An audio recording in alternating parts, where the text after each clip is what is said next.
ইয়াৰ অঞ্চলত আমি চেষ্টা কৰিছোঁ যে আমাৰ সময়ত যিমান পাৰোঁ মেক্সিমাম লেণ্ড প্ৰব্লেমটো ছল্ভ হ'ব লাগে আৰু ইয়াত কোনো বনাফাইড চিটিজেনে হাৰাশাস্তি নাপায় এইটো আমি মেক্সিমাম আমাৰ পৰা চেষ্টা ৰাখিছোঁ আৰু সেইটোকে আজি বিভিন্ন সংগঠন আছে মাইনৰিটিসকলৰ পৰা এই সংগঠনৰ লগত আমি শ্বেয়াৰ কৰিছোঁ।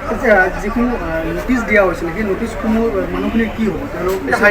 হাইকোৰ্টে এইটো দিয়া হৈছে। হাইকোৰ্টে কৈছে যে একশ্যন টেকেন ৰিপৰ্ট লাগে। তাত 2019 70,000 ফেমিলিক লিষ্ট দিছিলে, তেতিয়া আমাৰ নিশ্চয় চৰকাৰ নাছিলে, আপোনালোকে জানে। তো সেই সময়ৰ এটা লিষ্ট আছিলে, তাৰে পৰা এভেকশ্যন কৰিছে না কৰা নাই একশ্যন টেকেন ৰিপৰ্ট বিচাৰিছে।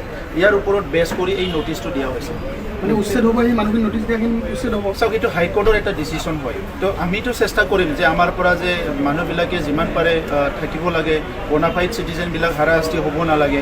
কিন্তু যেতিয়া আপোনাৰ ওপৰত হাইকোৰ্টে সুপ্ৰিম কোৰ্টে কিবা এটা কয়, আপুনিতো গভৰ্ণমেণ্ট হিচাপে কাম কৰিবই লাগিব। পুনৰ সংস্থাপন দিয়া হ'ব নেকি যিসকল উচ্ছেদ হ'ব? নাই, 2003 চনৰ আগত যিসকলে BTCত আছিলে কোনো এজন ব্যক্তিয়ে ভয় কৰিব লাগে বুলি মই নাভাবোঁ।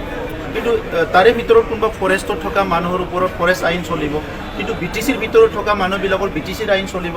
গতিকে এই এৰিয়াবিলাকত যিসকলে বেলেন ব্লকৰ আইনটো বেলেগ, বেলেন ব্লক গঠন কৰাত যিসকলে আছিলে কোনো মানুহ তাৰ পৰা যাব নালাগে। কিন্তু যিসকল বেলেন ব্লকৰ গঠন কৰাৰ পিছত আহিছে, আইনগতভাৱে অধিকাৰটো নাপায়, তেখেতসকলৰ ওপৰত হাইকোৰ্টৰ যিটো ডিচিশ্যন, ইয়াৰ ওপৰত অহা 24 তাৰিখত এটা হিয়াৰিং আছে, তাত বাকীখিনি সিদ্ধান্ত হ'ব। সলিউশ্যন কি হ'ল আজি মিটিংখনতে? সলিউশ্যন হাইকোৰ্টৰ 24ত যিটো হ'ব, ইয়াৰ ওপৰত আমি বেছ কৰিম। আৰু আমাৰ তৰফৰ পৰা আমি সেইটোৱে আলোচনা কৰিছোঁ যে কোনো ভয় কৰিব লগা নাই, পেনিক হ'ব লগা নাই।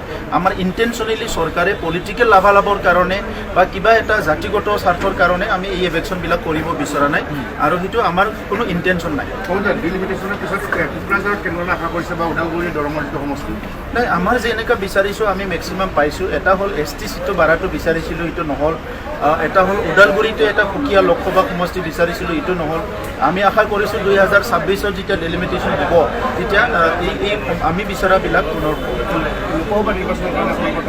আমাৰ প্ৰস্তুতি পূৰা সম্পূৰ্ণ। অসম বুলি ক'লে অসমত আৰু কোনোবা নতুন কেম্পিঙৰ কোনো দৰকাৰ নাই। আমাৰ মুখ্যমন্ত্ৰী ডক্টৰ হিমন্ত বিশ্ব শৰ্মা ডাঙৰীয়াৰ নেতৃত্বত অসমত নতুনকৈ যেনেকৈ ডেভেলপমেণ্টবিলাক আজি আহিছে, শান্তি যেনেকৈ আহিছে, সকলো জাতি জনগোষ্ঠী যেনেকৈ নিৰাপত্তা পাইছে, ইয়াত অসমৰ মানুহ মই ভাবোঁ যে ভাৰতৰ অন্য ৰাজ্যতকৈ বহুত সুখী।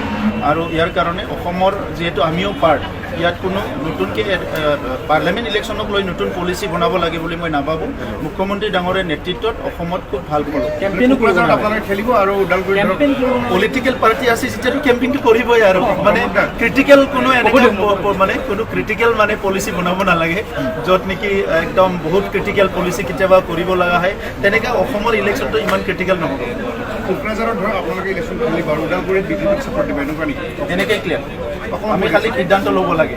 আমি কৈছোঁ যে দুটা সমষ্টিৰ ভিতৰত ওদালগুৰি সমষ্টিত BJPয়ে খেলিব, কোকৰাঝাৰত আমি খেলিম। কিন্তু এই কথাটো লৈ পেলাই BJP, AGP আৰু UPPL আলোচনা হ'ব, আৰু সেই আলোচনা হোৱা দিনলৈকে আমি কোনো আজি এইটো আমাৰ ফাইনেল সিদ্ধান্ত বুলি কোনো ঘোষণা নকৰে।